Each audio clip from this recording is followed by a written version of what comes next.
come from the trenches. But even then, when I was in the shadows of downtown Chicago, I already knew that there was other things that I wanted in life. As a father, as a husband, as a man, you have to get up every day and face yourself in the mirror and say, either I'm gonna go out and make it happen for these individuals around me and myself, or I'll just fall into the monotony of being satisfied. And I've never been built that way. In the ring, if you aren't to a T, I'll expose it intentionally.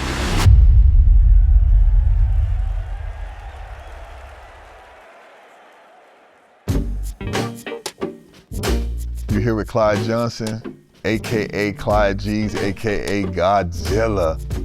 So you're old. Well, I'm older than a lot of these guys, yeah. Yeah. How old are you? I didn't. 40 years old. Yeah, that's. Going into my third bout, still undefeated. Definitely will be undefeated after this third bout. There's a group of us from my era that's still holding on. Yeah. It was a guy named Tom Brady. He played late into his career. Okay. There was a guy named LeBron James. He's on his 22nd career, going into his 23rd. It's a guy named Clyde Johnson, and I'm just now revving up the engine. All right. Well, you look good. Come and see me after the fight, and good luck. All right, appreciate it. I'm proud of you. You're an old man, and you're hanging in there. I appreciate it. That's a compliment. Originally from Chicago, grew up on the south side of Chicago. My three most important titles is a man of faith, a husband, and a father. Just like anything else in life, just a little hard work, positive attitude, you can get it done. I grew up in an extremely humble neighborhood where toughness was almost one of those things to where it better came stock on your audition in order to navigate throughout life in general. Most people say, hey man, your demeanor isn't of a fighter. Yeah, because where I grew up at, it's quick to humble you, and then you don't really tap into that part of yourself unless it's necessary. I grew up in a project housing area called the Dearborn Homes. The projects. It is what the stereotype is. It's drug-stricken, it's poverty, a high crime rate. It'll make a leader out of you, whether you decide to lead individuals down the wrong path or you're gonna lead people down the right path. Sports was always my outlet because out of 5 of us, of my mom's children, I'm the only one that pursued sports. Whether it was basketball, track and field, and of course boxing.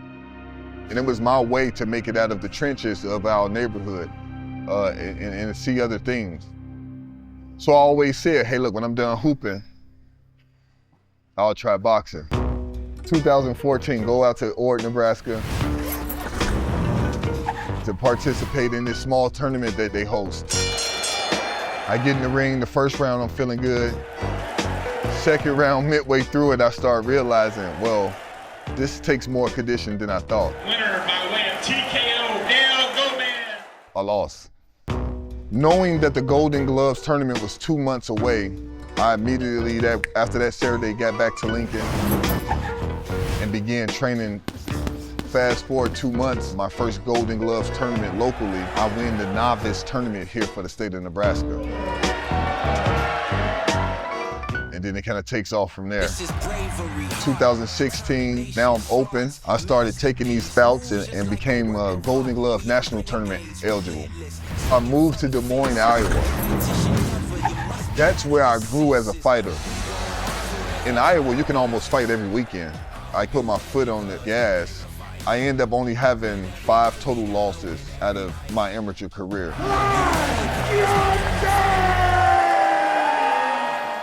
2-3, ha ha, 2-3-2, ha ha ha. Nice. We moved back to Lincoln, Come forward on it. and then we had our second child. I was considering, like, all right, I'm done, but I couldn't sleep at night because the goal was to fight professionally.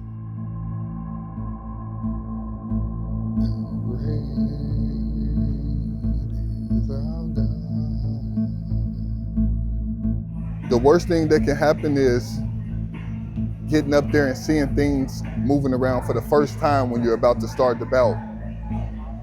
What I like to do is I get up there, I feel the heat of the lights.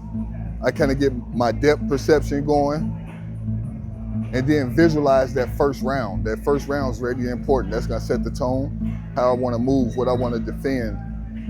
Seeing it from my corner perspective, take your shoes off. It's kind of like grounding yourself.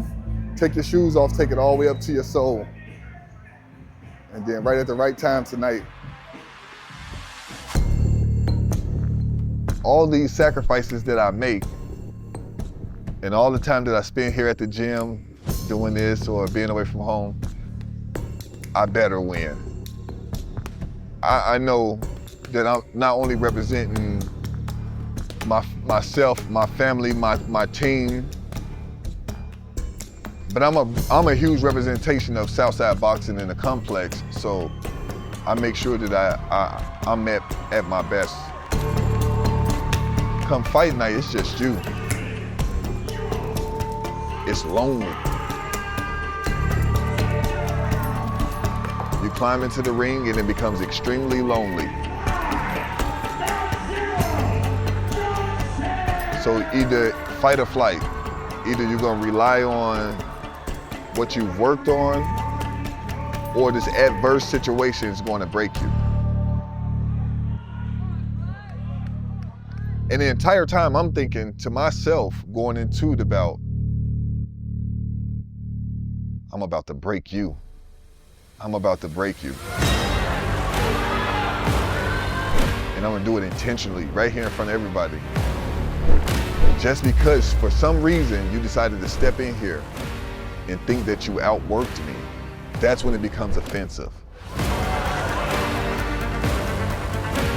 The entire time that I'm training for lack of better words, with all due respect, is war. Because in the ring, if you aren't to a T, I'll expose it intentionally.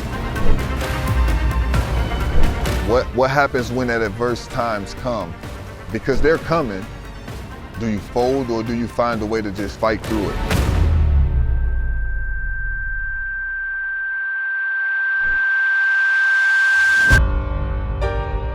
At some point, I'll have to explain to my little boy and my little girl, okay, yep, that's a tough moment, Trey.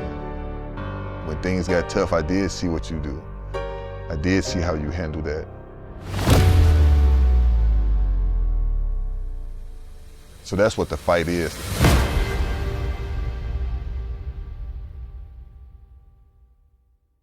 Guess what my man just asked me? You got a match today? How you feeling, man? Good, good. You're not tired, keep moving.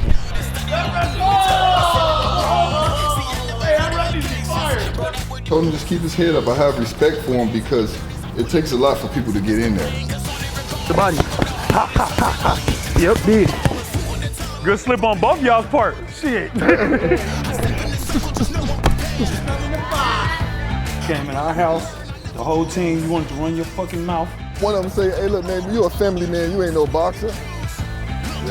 You want to talk shit, the whole team walked out as an L.